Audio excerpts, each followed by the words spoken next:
বর্তমান বিপ্লব খন্দকার স্বামীর স্ত্রীর জন্য 2,000 টাকা দান করলেন। বাবার কাছে কাই অনুরাগকে প্রার্থনা জানায় বাবা যেন এই বছরের মনস্কামনা মনোবাঞ্ছা পূর্ণ করেন। জয় মাতা।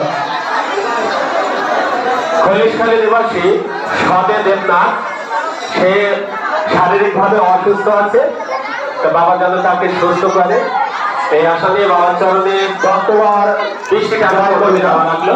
তার সুস্থ জীবন কামনা করছি, বাবা যেন তাকে ভালো রাখে, সুস্থ রাখে। সমস্যা থেকে মুক্তি হয়েছে, তাই ধামে এসে 101 টাকা দিয়ে তার ডিসপোজিট করে যাচ্ছে। বাবার কাছে প্রার্থনা জানাই বাবা যেন এই ভক্তের সর্বদা শরীর সুস্থ রাখেন, পরিবারের সকলের মঙ্গল করেন। জয় মাতা আল্লাহ, জয় নিতাই সরকার 100 টাকা দান করলো। তার একটি ফোন হারিয়ে গিয়েছিল, তা বাবাকে বলেছিল যে বাবা আমি যদি ফোনটি ফিরে পাই তাহলে 100 টাকা তোমার চরণে ফোন আমি রাখবো। তা বাবা তার মনোবাসনা পূর্ণ করেছে, বাবা যেন তাকে সুস্থ রাখে, ভালো রাখে।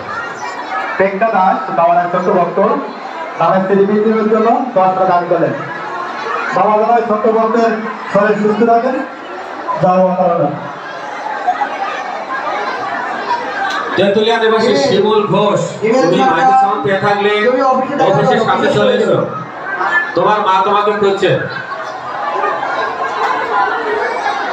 বর্তমান সরস্বতী নদী সরকার ওনার মনোবাসনা পূর্ণ করেছে, তাই বাবা ওই ভক্তের